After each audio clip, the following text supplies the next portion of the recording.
Imagine an empire that lasted for nearly 500 years.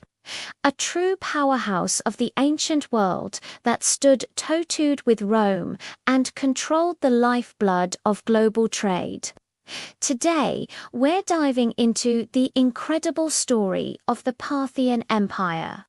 It all began in 247 BCE, when a leader named Arsaces I decided he'd had enough of the Greek Seleucid rulers. He led a rebellion in a region called Parthia in what is now northeastern Iran and carved out his own kingdom. This was the spark that ignited a massive fire. The empire really took off under a king named Mithridates I. He was a brilliant military strategist who expanded Parthian territory dramatically, conquering Mesopotamia, Media, and even parts of Armenia.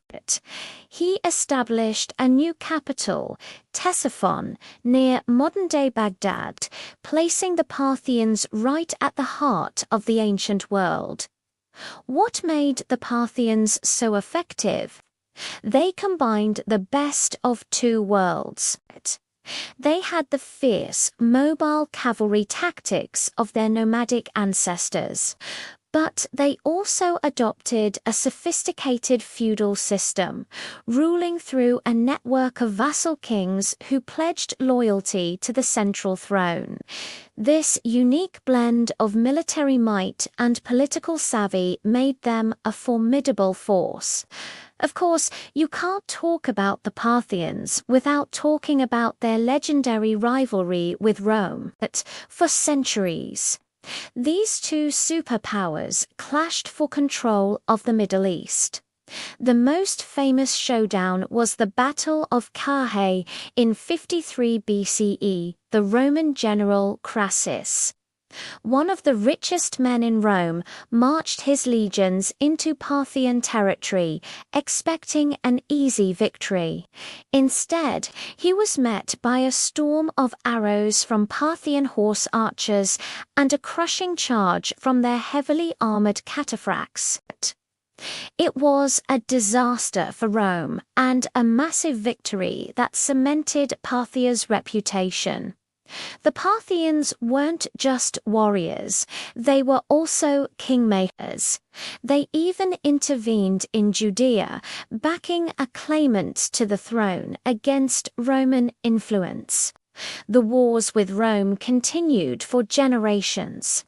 The Roman Emperor Trajan managed to sack the Parthian capital in 116 CE, but his successor, Hadrian, wisely decided to pull back, realizing the empire was just too difficult to conquer and hold.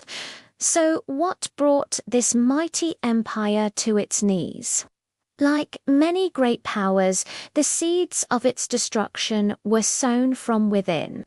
Constant internal power struggles and revolts by ambitious nobles gradually weakened the central government. This created an opening for a new Persian dynasty, the Sassanids, in 224 CE. Their leader, Ardashir I, defeated the last Parthian king and captured Ctesiphon, bringing the nearly 500-year reign of the Parthians to an end. But their legacy is undeniable. At its height, the Parthian Empire stretched from Afghanistan all the way to Turkey. They were the gatekeepers of the Silk Road, controlling the flow of goods, ideas, and culture between East and West. They were a bridge between worlds, and their influence on the art, culture, and politics of the region echoed for centuries after they were gone. Thanks for watching. If you enjoyed this journey back in time, don't forget to like, subscribe, and hit that notification bell for more stories from history. See you next time.